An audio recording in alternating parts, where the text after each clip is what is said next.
The sun was setting behind the metal towers of the human city. The sky glowed orange, but the streets outside the colony were cold and gray. 3 alien boys stood near the broken fence watching the road. They were brothers, not by blood but by fate.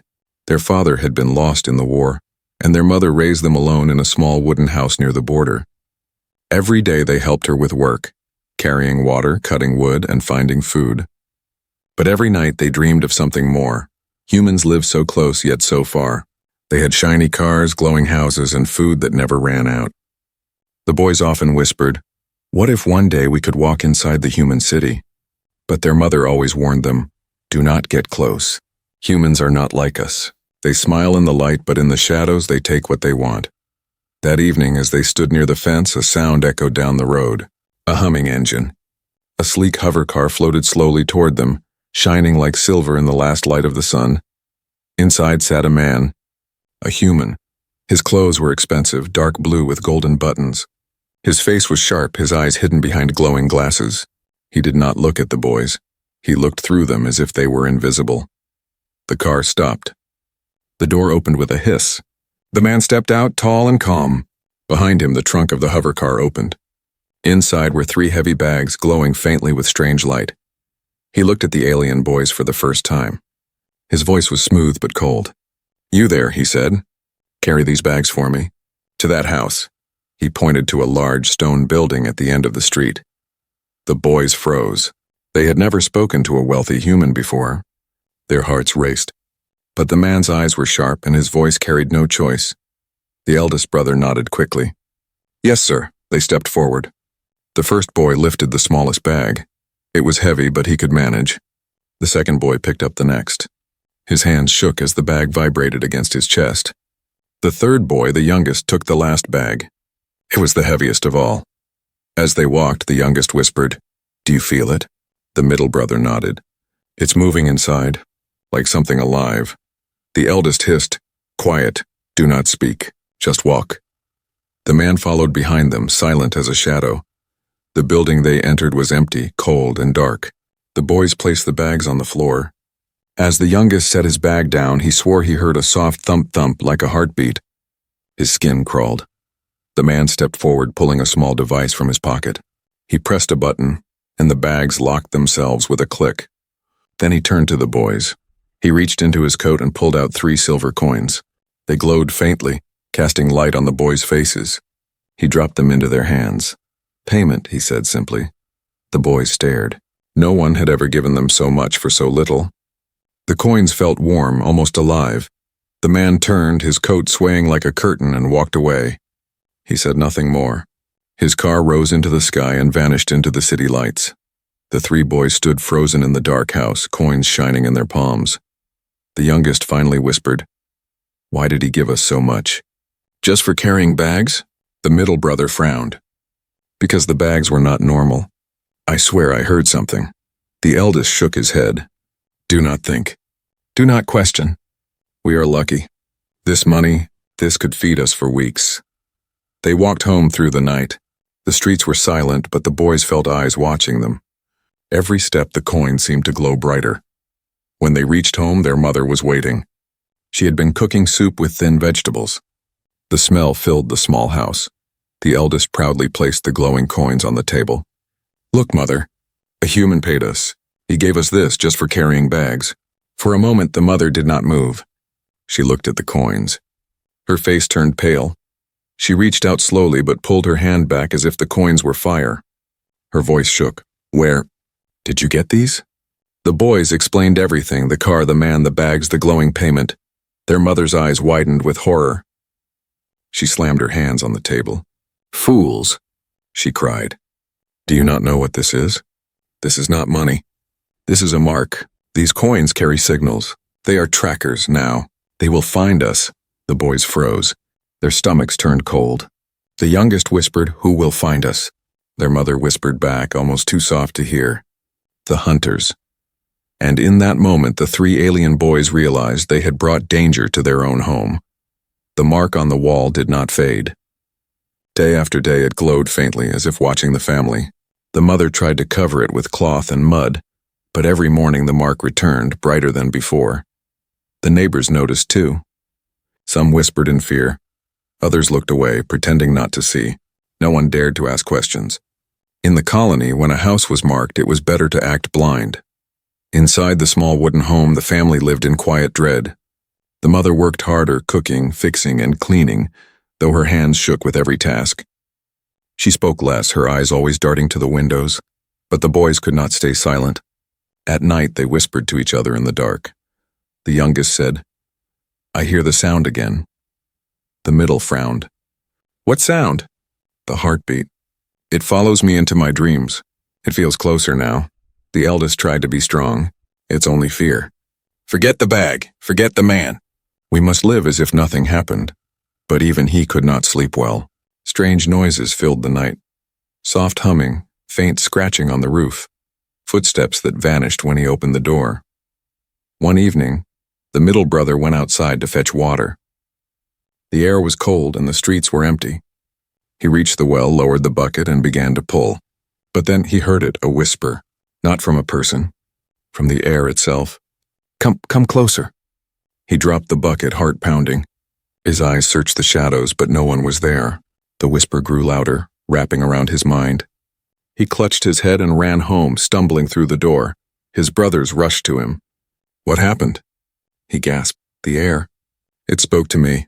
The mother's face turned gray. She gripped his shoulders tightly. "Do not listen. They will try to break you. Once they touch your mind, it is hard to escape." That night, none of them slept. The youngest tossed in bed, shivering. His dreams grew darker. He saw the man again, the wealthy human standing over a golden cage. Inside the cage was not a child this time, it was him. He woke with a scream. His mother held him, whispering, "Shh, it's only a dream."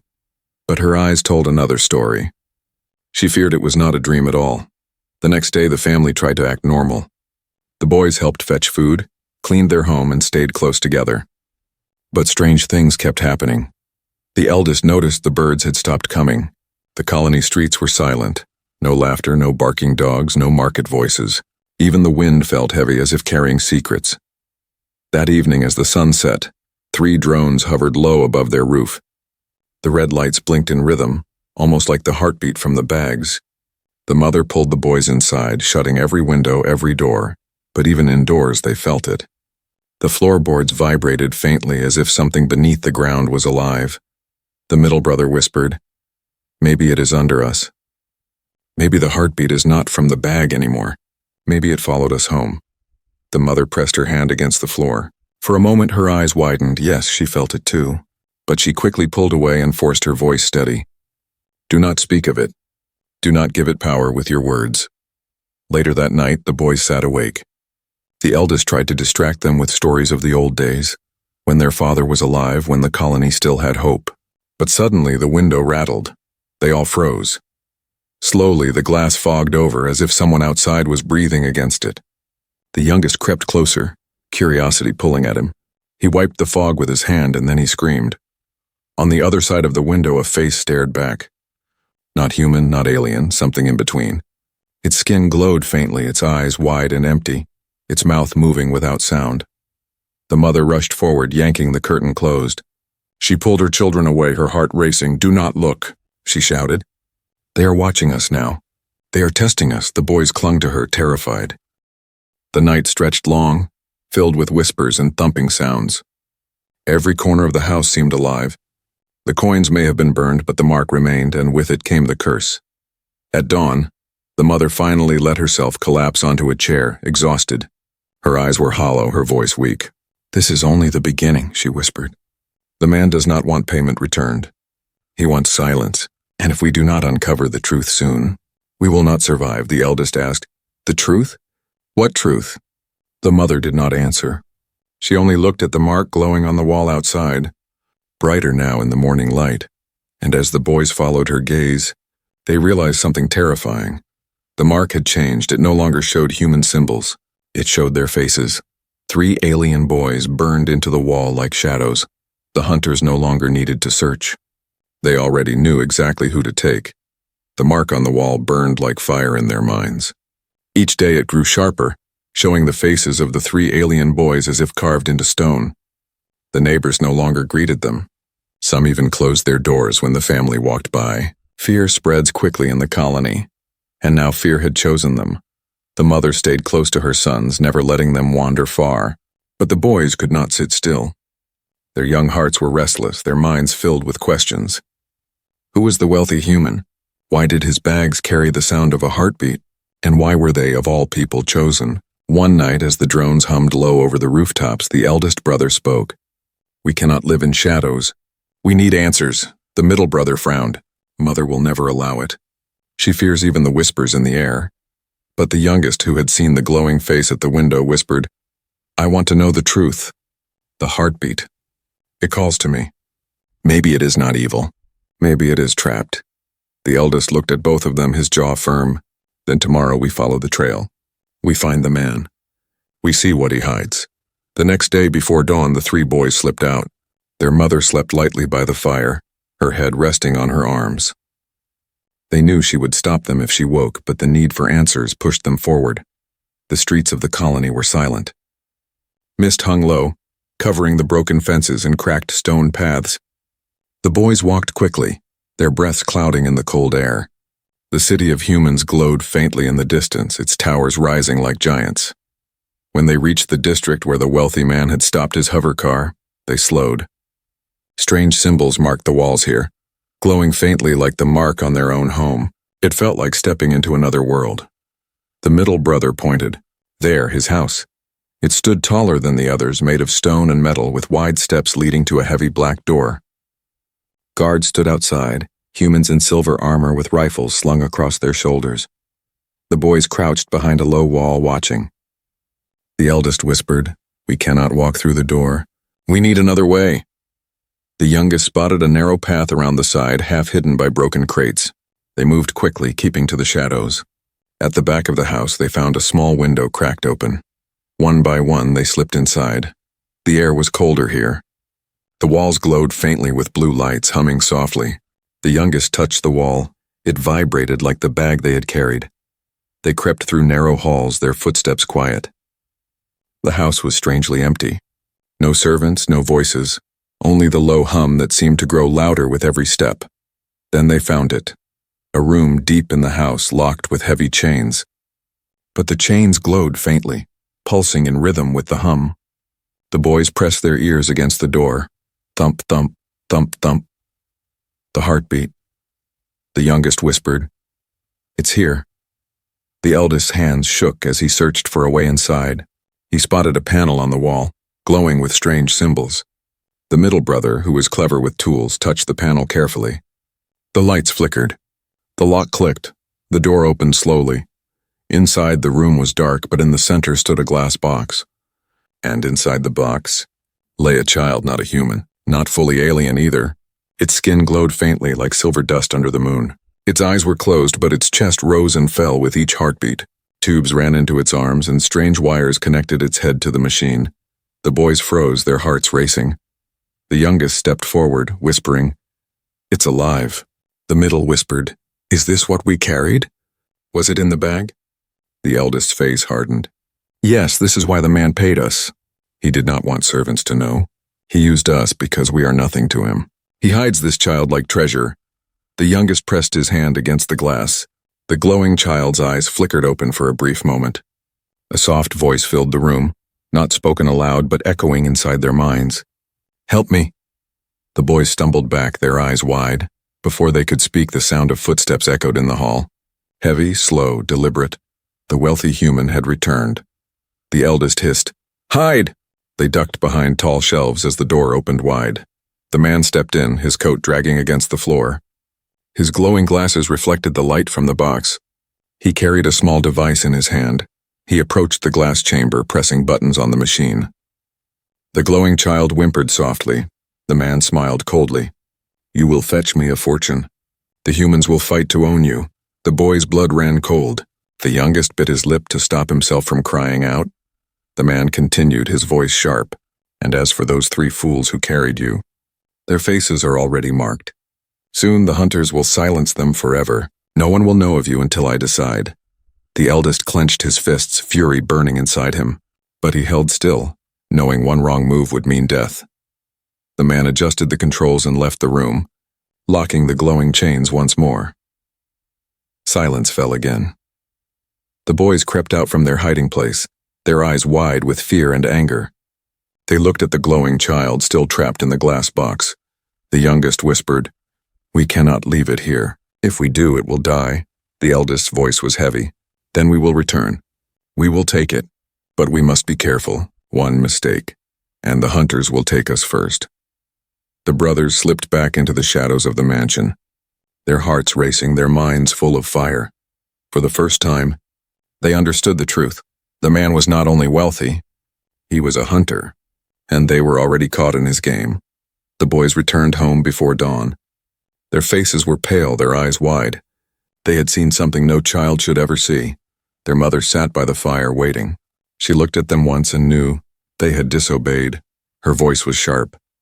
"Where were you?" The eldest hesitated, but the youngest whispered, "We saw it." The child, "Inside the glass." The mother's hands froze. The wooden spoon she held dropped into the soup with a splash. Slowly, she turned to them. "You saw it?" They nodded. The eldest tried to explain. "Mother, the man is not just rich. He is hiding children, alien children. He said humans will pay fortunes to own them." The mother's face drained of color. She sat down heavily, her shoulders shaking. For a long moment, she said nothing. Then she whispered, "It is worse than I feared." The boys leaned close. The youngest asked softly, "Who is he?"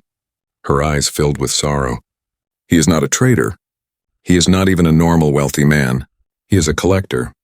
In the old days, they were called hunters. They search for rare blood, rare powers. They steal children like you, lock them away, and sell them to the highest bidder."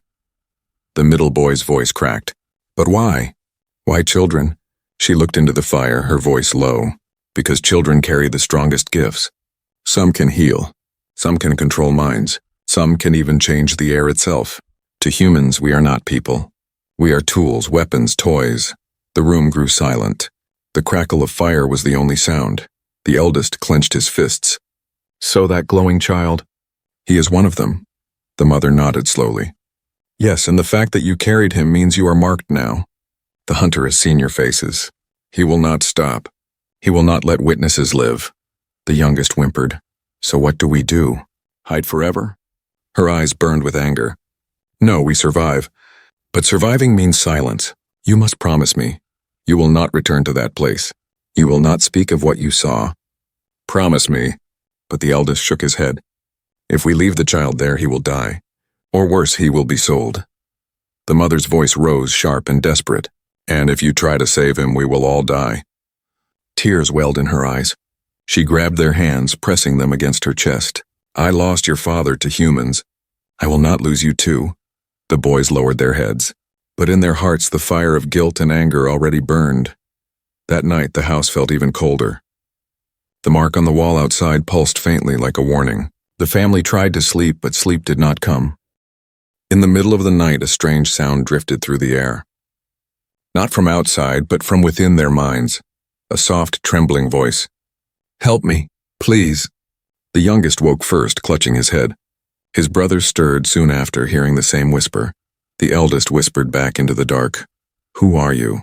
The voice answered, weak but clear, "I am not safe. They hurt me. They will hurt you too." The mother sat up, panic on her face. "No, do not answer. Do not let it inside your mind." But it was too late. The connection had been made. For the rest of the night, the glowing child's voice filled their dreams. They saw visions, chains, cages, humans with empty smiles, and a room full of glass boxes. Other children inside them, glowing faintly, whispering for release. When dawn broke, the boys woke with tears in their eyes. They looked at each other, knowing the truth. This was not just one child. There were more. Many more. The eldest turned to his mother. "He is not only a hunter. He runs a market. He steals children from many colonies." The mother's face hardened. She knew it was true. She had heard whispers of such things long ago, but she never wanted to believe. The middle boy asked, "If there are others, what will happen to them?" The mother's voice broke. "They will be drained, sold, broken until nothing remains." The boys sat in silence, horror in their eyes. Finally, the eldest spoke with fire in his voice.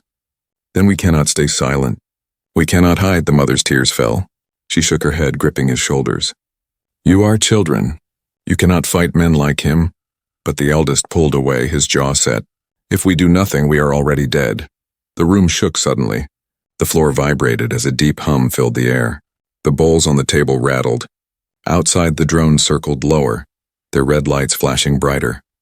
The mother rushed to the window. Her face went pale. They are scanning the houses. The boys crowded behind her. They saw beams of light sweeping across the colony. Houses glowed faintly as the scans passed over them. But when the beam touched their wall, it froze. The glowing mark burned brighter. The hunters had found them. The mother grabbed the boys, pushing them toward the back door. Go, hide in the woods! The eldest tried to resist. Mother, go! She shouted, her voice fierce. I will hold them back. You must live. The boys ran into the cold morning air, their hearts racing. Behind them, the drones grew louder, the beams of light brighter. As they fled toward the woods, the youngest whispered through gasping breaths. The child is right. If we do not save him, none of us will survive.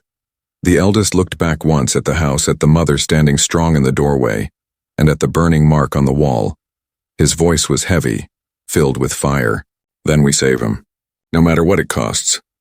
The woods were dark and cold. Branches clawed at the sky, and the ground was damp beneath the boys' bare feet. They ran until their lungs burned, until the sound of drones faded behind them. Only then did they stop, collapsing under a crooked tree. The youngest sobbed softly. Mother. She is still there. The eldest gritted his teeth, staring back toward the faint glow of their colony. Smoke rose in the distance. His heart ached, but he forced his voice steady. She told us to live. If we die now, her sacrifice means nothing, the middle brother whispered. But live for what? To keep running? To hide until they find us? Silence. The only sound was the rustle of leaves and the faint beat of their own hearts. Then, inside their minds, the voice returned. Help me, please. They are hurting me. The boys shivered. The youngest clutched his head. He is calling again. The eldest sat up, his eyes burning with fire. No, not calling. Guiding. He wants us to find him. The middle frowned. You mean the glowing child?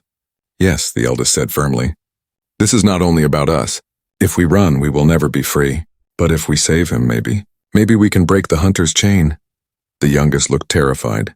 But how? His house has guards, drones, and glowing locks. We are only 3 boys, the eldest's jaw tightened. Then we must be clever. We cannot fight with strength. We must use shadows. That night, under the crooked tree, they began to plan. The eldest drew shapes in the dirt. Here is the mansion. Guards at the front. Drones on the roof. The glowing room is deep inside. The middle added lines with a stick, but there is a broken window in the back. That is how we entered before. We can use it again, the youngest whispered. But the locks? The glowing chains? How will we break them? The middle tapped his head. The machine spoke to me when I touched them last time. I think I can trick them. If I press the right symbols, they will open. The eldest nodded. Good. Then here's the plan. We enter at night when the guards are tired. We move like shadows, silent. We take the child and run into the woods. Before dawn, we will be far enough to hide. The youngest swallowed hard. And if the hunter finds us? The eldest looked at him, his voice heavy. Then we fight with everything we have. Because if he takes us, we will never see freedom again. The next day, the boys hid in the woods, gathering scraps, broken wires, sharp stones, and pieces of metal left behind by travelers. The eldest fashioned a hook from a bent nail. The middle tied wires together, making a crude tool to jam doors. The youngest, though frightened, found courage in small ways, collecting berries for food, carrying branches for disguise. When night came, the sky was black, the moon hidden behind thick clouds. The boys crept from the woods, moving quietly across the fields until the mansion loomed before them. The guards stood at the front as always, their armor gleaming faintly. The boys kept low, moving to the back. The broken window was still there, half hidden by crates. The eldest went first, slipping inside. Then the middle. Then the youngest, who nearly tripped but was caught by his brother's hand. Inside, the mansion was colder than before. The humming was louder, echoing through the walls. The boys froze, listening. No footsteps. Only the steady thump-thump of the heartbeat. They moved quickly, retracing their steps. The middle touched panels, remembering the symbols. Doors clicked open, one after another. At last, they stood before the chained door. The heartbeat thundered inside, louder now, urgent. The middle pressed the panel. Lights flickered, chains loosened, and with a hiss, the door opened. The glowing child lay inside the glass box, his eyes half closed, his chest rising weakly. Wires dug into his skin. His voice filled their heads. "You came. I knew you would." The youngest ran forward, pressing his hands against the glass. "We are here. We will take you out." The eldest grabbed the crude hook and forced it into the panel on the glass box. Sparks flew. The machine screeched. The wires snapped one by one. Finally, with a sharp crack, the glass opened. The child gasped, air rushing into his lungs. His body glowed brighter, lighting the whole room. He stumbled forward, weak but alive. The middle whispered, "We must go, now." But before they could move, an alarm shrieked through the mansion. Red lights flashed across the walls. The humming turned into a roar. Footsteps thundered in the halls.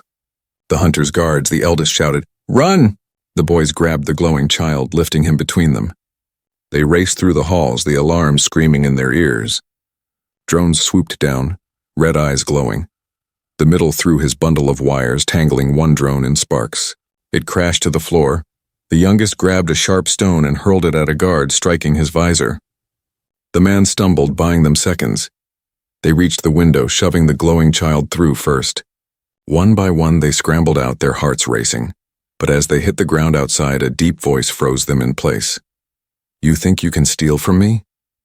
The wealthy human stood in the shadows, his glowing glasses burning like fire. His voice was calm but deadly. "You're clever, little rats," he said softly. "But you belong to me now. And the game has only begun." The boy's blood ran cold. The glowing child trembled between them. The eldest whispered, "Run," and they ran into the night, the hunter's laughter following them like a curse. The forest swallowed them whole. Branches whipped against their faces, roots clawed at their feet, but still the boys ran. Between them, they carried the glowing child, his light flickering weakly like a dying flame. Behind them, the hunter's mansion glowed red with alarms. Drones buzzed like angry insects, their search beams cutting across the night sky. The eldest pushed forward, his chest burning. "Faster," he shouted, though his legs trembled. The middle brother looked back. For a moment, he saw the hunter himself on the mansion steps, tall and calm, his glowing glasses watching them. He did not chase. He only smiled. That smile haunted the boy as they disappeared deeper into the woods. At last, when their strength broke, they collapsed by a river. The water shone faintly under the starlight, cool and clear. The boys laid the glowing child gently on the grass. He was pale, his breath shallow, but his eyes opened slowly. They glowed faintly like silver moons. The youngest whispered, "You're safe now. We took you away." The child shook his head weakly. His voice echoed in their minds. "No one is safe." "Not yet," the eldest frowned. "What do you mean?" "We freed you." The child's lips trembled. "You freed one. But there are many more, dozens, hundreds, locked in boxes. The hunter collects us all." The brothers froze. Their blood ran cold. The middle whispered, "He is building an army?" The child's eyes filled with tears. "Not an army, a market. He sells us one by one to humans who hunger for power. Some use us for weapons, some for experiments, some only for their amusement." The youngest covered his ears, shaking his head. "Stop, I don't want to hear this." But the voice filled all their minds. "You cannot run. He marked you. You carry his signal now. Wherever you go, he will follow." The eldest clenched his fists, rage burning inside him. "Then we will fight. We are not his property." The child looked at him sadly. "You are brave. But he does not hunt with strength. He hunts with patience, and he never loses." The night grew colder. The river whispered softly, but the boys felt no peace. They huddled together, trying to keep warm, while the glowing child sat between them, his light casting strange shadows on the trees. Suddenly, the youngest gasped. "Look!" In the water, their reflections stared back. But they were wrong. The reflections showed not 4 frightened children, but 4 figures inside glass boxes, their hands pressed against the walls, their eyes glowing faintly. The middle cried out and stumbled back. "It's us! We're in the cages." The eldest grabbed a rock and hurled it into the water. The reflection shattered, but as the ripples faded, the image returned. Clearer, stronger. The glowing child whispered, "He is already inside your minds. The cages are not only real, they are waiting for you." The forest seemed to lean closer, every shadow alive. The boys clung to one another, their hearts pounding. By dawn, exhaustion claimed them. They slept in the grass, though their dreams were filled with cages and hunters. The eldest woke first. The forest was quiet, too quiet. Birds did not sing. The air felt heavy. He looked down at the glowing child, who now stood by the river, staring into the distance. The eldest approached carefully. "What do you see?" The child's voice was soft but sharp. "The beginning," the eldest frowned. "The beginning of what?" The child turned to him, and for the first time his silver eyes burned with strange power. "The hunt." Before the eldest could speak, the sky cracked with a blinding light. A beam shot down from above, striking the forest floor. Trees burned, the ground split, and the air filled with the roar of engines. The boys jumped up, shielding their eyes. Through the smoke, a massive ship descended, its black surface gleaming like stone. Symbols glowed across its hull, the same symbols marked on their home. A voice thundered from the sky, cold and calm. "You cannot run, little ones. The game is mine." It was the hunter. His voice carried across the forest as if the air itself belonged to him. The youngest screamed. The middle pulled him close. The eldest stood firm, his fists shaking. The glowing child whispered, "I warned you. He always finds his prey." The ship's doors opened with a hiss. Shadows moved inside, tall figures, human and machine, waiting to descend. The boys' hearts sank. They were trapped, and yet the eldest stepped forward, his voice steady despite the terror. "If he wants a hunt," he said, "then we will not run. We will fight." The glowing child's eyes widened. For the first time he smiled. Not with joy, but with hope. "Then maybe," he whispered, "the hunters will finally fear their prey." The forest filled with the roar of machines. The ground shook as the shadows of the hunters' army stretched across the trees. The game had begun.